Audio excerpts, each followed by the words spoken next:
E fala, torcida São Paulina, começando aqui mais um vídeo no canal, trazendo todas as notícias do São Paulo. No vídeo de agora a gente vai ver que o Craque Milho e o pessoal do Mesa Redonda falaram sobre o São Paulo, que estreia contra o Cruzeiro dia 15 lá na FC Series lá nos Estados Unidos. Pré-temporada já começando forte. Antes de mais nada, deixa aí embaixo, deixa seu like, se inscreva no canal, meta de 20 mil inscritos, se inscreve aí dessa força para esse jovem São Paulo.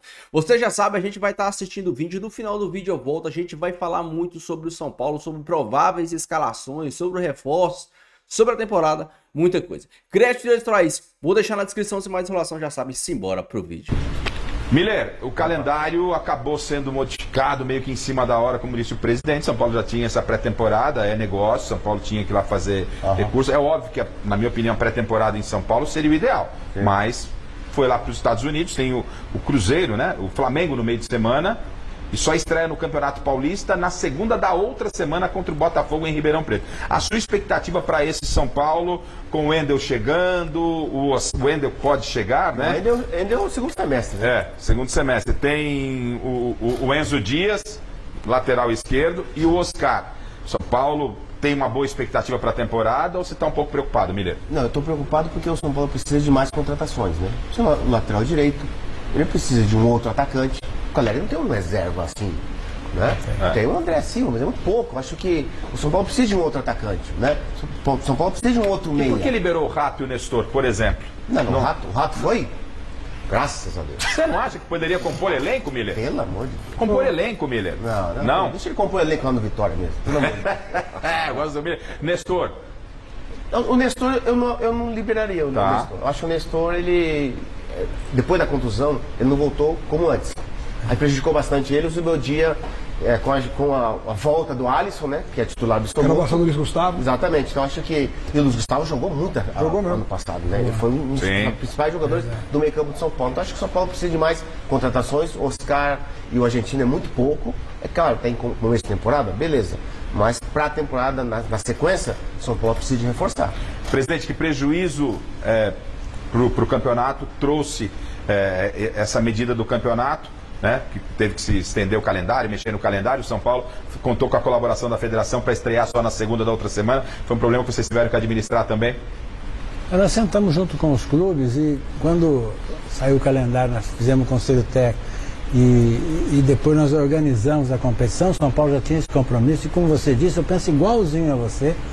É negócio, o São Paulo pensou no lado comercial, precisa pensar mesmo, precisa gerar receita, mas é óbvio que em termos de pré-temporada, você ter aqui de São Paulo acima de pede um dia viajando para ir, um dia viajando para voltar, então você encolheu. Mas o São Paulo, como você falou, tem que procurar. Isso, eu acho que o prejuízo é mais do elenco do São Paulo, de começar a jogar, do que da competição. E outra coisa, né? Essa questão do São Paulo e essa comunicação que tem com a Federação Paulista é muito boa, até porque não vamos ver times jogando com sub-20 aí como no Rio de Janeiro. E jogar no Paulistão com sub-20, time grande, toma coco, hein? E perde feio. Então, eles sabem muito bem. Reinaldo pode falar até melhor que eu. Flamengo perdeu, Botafogo perdeu. Vasco perdeu. Não, Vasco empatou, o Fluminense empatou. Empatou. Então, mas o Corinthians, o ano passado, não se classificou a primeira fase do Campeonato Paulista. O Abel Ferreira, uma rápida pincelada aqui. O Abel Ferreira, quando chega, entendendo ainda o calendário brasileiro, ele fala, Paulista eu vou com a minha molecada lá. Rapaz, foi campeão, mas... Se não muda o pensamento rápido, ou quase no final, não ia se classificar nem na primeira para a segunda fase. O Palmeiras acabou chegando ao título. E aí, no ano seguinte, o que fez o Abel? Entendeu o nosso calendário, que é um calendário maluco. E a pressão que existe também, a pressão, que não vale, mas quando não ganha... Vale muito. Vale muito. O Abel Ferreira entendeu muito e por isso é o campeão paulista aí de forma consecutiva, né, presidente?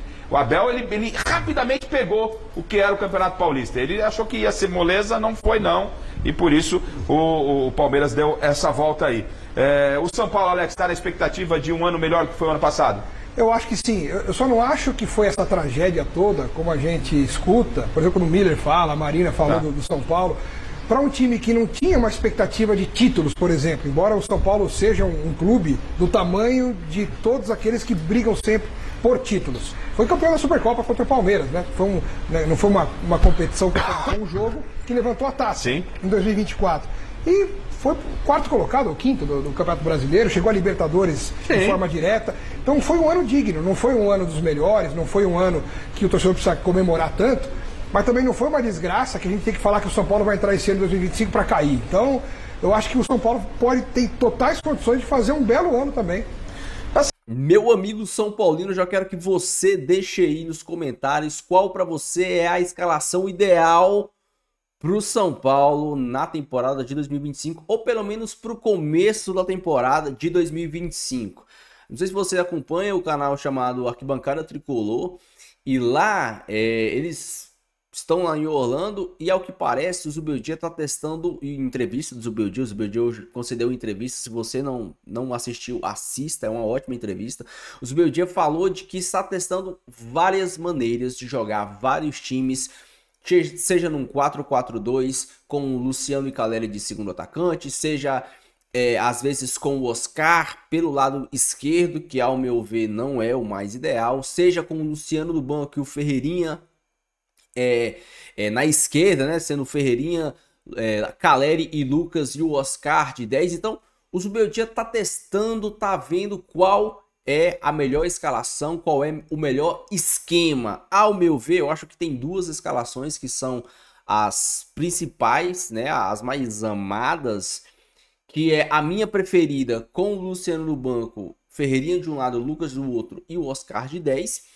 E uma que, para aproveitar, né, a grande eficiência que o Luciano tem, porque uma coisa que a gente não pode reclamar é que o Luciano é um cara que faz gol. A bola bobeou, ele empurra para dentro. Então, a formação com o Lucas de meia direita, o Oscar de meia esquerda e o Luciano fazendo dupla de Caleri com o Caleri na frente. O Caleri, que se você não viu nas imagens, o Caleri parece estar bem mais magro, né? Parece que deu uma afinada. Não que o Caleri estava gordo, mas o Caleri estava com muita massa muscular, estava muito forte. Agora o Caleri parece estar mais fininho, mais slim. Tá entrando. Eu brinquei esses dias no Instagram, falei que o Caleri ativou a skin de 2016. Tá muito parecido fisicamente com quem ele era ali em 2016 e até mesmo quando ele chegou em 2020, se eu não me engano.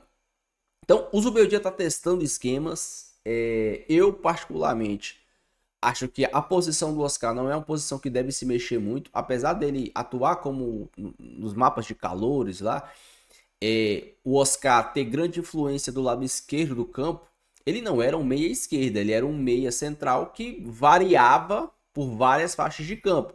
A grande questão é que o time dele, que ele atuava na China, tinha também um camisa 10 que ajudava muito ele na criação. Então ele não, às vezes, ele pendia mais pelo lado esquerdo, mas não como um ponta, e sim como um meia. O Oscar nunca foi um ponta e nem vai ser. Ao contrário do Ferreirinha, por exemplo. Por isso que eu gosto da escalação com Lucas, Caleri, Oscar e Ferreirinha. Porque o Ferreirinha vai ser, de fato, o único ponta que a gente vai ter. Porque o Lucas também não é ponta. O Lucas é um meia ponta. Ele é o cara que carrega do meio para dentro. O Oscar é um pensador, um cara que pensa. E falar isso, vocês viram um golaço que o Oscar fez no treino? Já tá iludindo. E o Ferreirinha, ele na verdade é o único ponta que a gente tem. Lógico, tem o Ferreirinha, tem o William Gomes e tem o Eric. Né? Mas titular, o Ferreirinha é o único ponta no esquema titular que a gente tem. Aquele cara que abre bem o campo, que fica lá pisado na linha lateral, como o Vinícius Júnior, como o Lamine Yamal e tantos outros pontas que realmente são pontas. Então, o Ferreirinha é o único ponto que a gente tem. Com o Luciano dentro de campo, além do esquema mudar, a forma de jogo vai mudar também. Por quê? O Luciano não é um cara que dá profundidade, não é um cara que cai pelas pontas e nem deve ser. O Caleri muito menos, apesar que o Caleri tem essa facilidade. A gente já viu várias vezes o Caleri saindo de dentro da área para fazer 1 milhão de coisas. Seja fazer tabela, cruzar na área. Mas com esse time Oscar, Lucas, Luciano e Caleri, os laterais são os caras responsáveis por dar profundidade. Seja pelo lado esquerdo o Dias, que na entrevista o Zubeldia falou que o Dias chegou muito bem, que conhece o Dias, que é um cara fisicamente muito forte, que é um cara que taticamente é muito inteligente. O Zubeldia vai acabar colocando o Dias de titular, muito também porque o Patrick é extremamente fraco, né? Mas a gente vai poder ver o Enzo Dias em ação, né, para tirar nossas próprias conclusões. Tem gente que fala que ele é um bom lateral, tem gente que fala que ele é horrível. Vamos ver, nós São Paulinos, conforme ele for atuando. E do lado direito, a gente tem Igor Vinícius e Moreira. Eu acho que, tecnicamente, o Moreira é anos-luz melhor que o Igor Vinícius, né? Mas, fisicamente, o Moreira é frágil. O Moreira encostou, quebrou, né? O menino parece que é de vidro. Me lembra muito o Nestor. No início do Nestor também vivia machucado. E o Igor Vinícius tem essa facilidade de chegar no fundo, de ir à frente. Às vezes não dá em nada, às vezes que ele chega na frente, às vezes não dá em nada. Mas a gente cansou de ver o Hélio chegando no fundo e acertando, e errando o cruzamento, né? Acertando a bola no zagueiro, chutando a bola no goleiro. Então, o Igor Vinícius, eu acho que pelo menos jogar a bola na área, ele consegue. Com essa formação no 4-4-2, com Oscar, Lucas, Luciano e Caleri, os laterais são responsáveis pela profundidade, são responsáveis por essas bolas no fundo, para jogar a bola na área, para abrir jogo. Então vão ser extremamente importantes os dois laterais do São Paulo, tanto o Igor Vinícius ou o Moreira, que seja pelo lado direito, quanto o Enzo Dias pelo lado esquerdo. Até chegar do Wendel, o São Paulo ainda tá vendo essa questão do Wendel, o São Paulo ainda tá tentando a liberação, o Porto tá devendo o Wendel, então isso aí provavelmente o Wendel deve chegar antes do meio do ano. Uma coisa que me surpreendeu é que o Zubeldia disse que ainda espera 3 reforços até o meio do ano. O Zubeldia, ele não quietou, não está satisfeito com as peças que chegaram. O Zubeldia ainda espera 3 reforços, e aqui eu não estou contando com o Wendel, né? Ele disse que ainda espera 3 novos reforços para a temporada. Ele ainda quer mais um atacante. 2 atacantes, né? Um atacante rápido e um atacante de área, né? Ele quer o mesmo centroavantão. E ainda espera mais um meia. Então, o Zubeldia pedindo e exigindo lá. E me surpreendeu, porque, sinceramente, para a temporada do ano passado, ela deixou muito clara que os grandes problemas do São Paulo, que o São Paulo tem sim um time competitivo, tem sim um time que joga de igual para igual, mas era um time que tinha deficiências. Laterais de São Paulo, laterais fraquíssimas, de baixo nível, e faltava esse meia, faltava esse cara pensante, faltava esse cara inteligente, faltava o cara da dinâmica, de acelerar quando tem que acelerar, de brecar quando tem que brecar.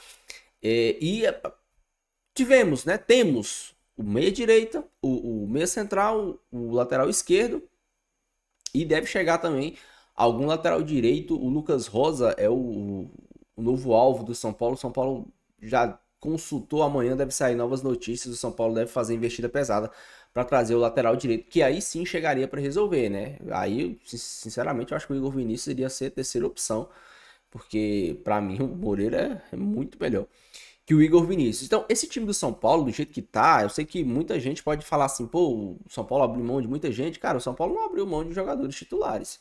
O Nestor não era titular, o Rato não era mais titular, né? Os caras que saíram aí, o Rafinha não aguentava mais jogar, o Mendes nem jogava, o Luan nem sei se está lá ainda, ninguém sabe do Luan, o Luziero até teve alguns bons momentos depois do retorno dele. O único jogador que jogava mais, que tinha sim uma importância, tanto como meia esquerda, que eu achava que jogava bem, como de lateral esquerdo, era o Michel Araújo. O Michel Araújo teve bons momentos, sempre entrava bem, mas foi vendido, vendeu um bom dinheiro, né?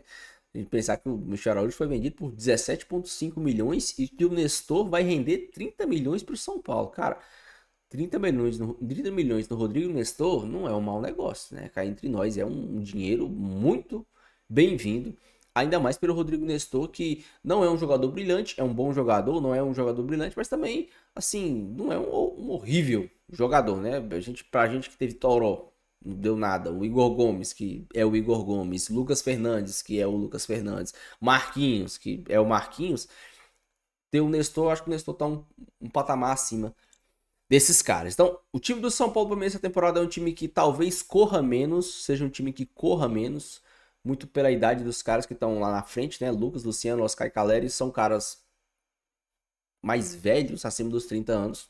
Mas um time que joga mais, um time mais técnico, um time que é capaz, e isso, sinceramente, era algo que eu desejava, um time que consiga envolver o seu adversário, sabe? Que consiga dominar o seu adversário.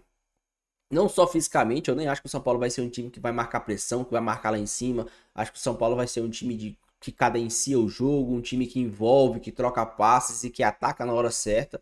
Não acho que o São Paulo vai ser aquele time do Dorival, por exemplo, que marcava lá em cima o tempo todo, que mordia, que os caras desabavam dentro de campo. Eu acho que o São Paulo dessa temporada não vai ser assim e, sinceramente, eu não ligo que seja um São Paulo assim. Antes de ser um São Paulo que às vezes corra menos, transpire menos, mas que envolva seu adversário, que tenha triangulação, tenha uma jogada mais plástica, seja um futebol mais bonito, um futebol que literalmente envolva seu adversário. O São Paulo vai pegar um time menor, o São Paulo enfia 3, 4, 5. O São Paulo vai jogar contra um time mais forte. O São Paulo não só encare de igual para igual, mas que impõe dificuldade. O São Paulo, hoje, ele é um time que joga de igual para igual. Né, contra Corinthians, contra Palmeiras, contra Flamengo, contra qualquer um. Mas eu acho que o São Paulo, ele pode ser um time que não só joga de igual para igual, mas que impõe dificuldade, que o adversário tem que desdobrar para vencer. Porque assim, se a gente for, o jogo joga de igual para igual, o Fortaleza consegue jogar de igual para igual com um monte de gente. O Internacional joga de igual para igual com um monte de gente, mas eu acho que o São Paulo essa temporada, ele pode ser um time em que as outras equipes vão temer. Tá sendo iludido. Não, eu acho que o São Paulo desse ano é um time que vai correr mais, vai correr menos, vai transpirar menos, mas que vai jogar mais bola, que vai jogar mais futebol, porque tem peças para isso. Tem principalmente ali, agora com a chegada do Oscar, o Lucas recuperado, o Ferreirinha recuperado, o Luciano jogando na posição de origem dele, segundo atacante. O Luciano nunca foi meia e a temporada do ano passado foi ridícula. Fez 18 gols, grande M. O Caleri fez 14, o Lucas fez 14, 4 gols a menos. E o Lucas e o Caleri têm mais assistências que o Luciano. Isso significa que o Lucas e o Caleri tiveram mais participações em gols do que o Luciano a temporada toda. O Luciano deu uma assistência na temporada. Isso é ridículo. Ridículo. Camisa 10 tem uma assistência na temporada. Então, o Luciano jogando lá, ao lado do Caleri, de segundo atacante, vai ser excelente pro Luciano, pro Caleri e pro time do São Paulo. Vai ser excelente para todo mundo, porque o Luciano bate bem de esquerda, bate bem direito, o jogo aéreo do Luciano é muito bom. A tabela curta do Luciano é muito boa e por isso que ele teve bons momentos com o Dorival, porque o time do Dorival era um time que construía, que jogava, que criava por dentro, e é por isso que o Luciano se deu bem naquele time, que ele não era o criador de jogadas, ele não era o responsável por criar jogadas, mas ele era mais uma peça no mecanismo de criação. Aí ele se dá bem, quando ele é mais uma peça no mecanismo de criação. O time do Zubeldia, ele precisava de um criador, ele precisava de um cara que pensa, e o Luciano não é esse cara. Agora ele jogando na dele, jogando de segundo atacante ao lado do Caleri, e o Luciano já teve bons momentos com o Caleri. Na campanha do vice da Copa Sul-Americana, o Luciano teve bons momentos, aquele time jogava um bom futebol. O Rogério fez burrice na final, mas o São Paulo jogou um bom futebol, jogava com o Igor Gomes de meia direita, o Patrick e às vezes o Nestor de meia esquerda e Luciano e Caleri. Então era um time que se desenvolvia, que fazia bons jogos e tal. Então o Luciano de segundo atacante para mim é a melhor notícia dos últimos anos. A chegada do Oscar também vai potencializar o Luciano, vai potencializar o Caleri, que não recebia a bola ano passado, o próprio Lucas, que vai dividir essa responsabilidade de criação entre os dois. O Lucas ficava sempre muito sobrecarregado. O Lucas tinha que fazer tudo, tinha que ser o cara que corria para marcar, que driblava, que arrancava, que criava, que tentava o passe diferente. Agora o Lucas vai ter um parceiro, vai ter alguém para dividir responsabilidade, para criar, para pensar junto com ele. Enfim, deixa aí a sua opinião, seu comentário, eu quero muito saber. Não esqueça de deixar o seu like e se inscrever no canal se você não for inscrito. Beleza? Fiquem todos com Deus, até o próximo vídeo e valeu!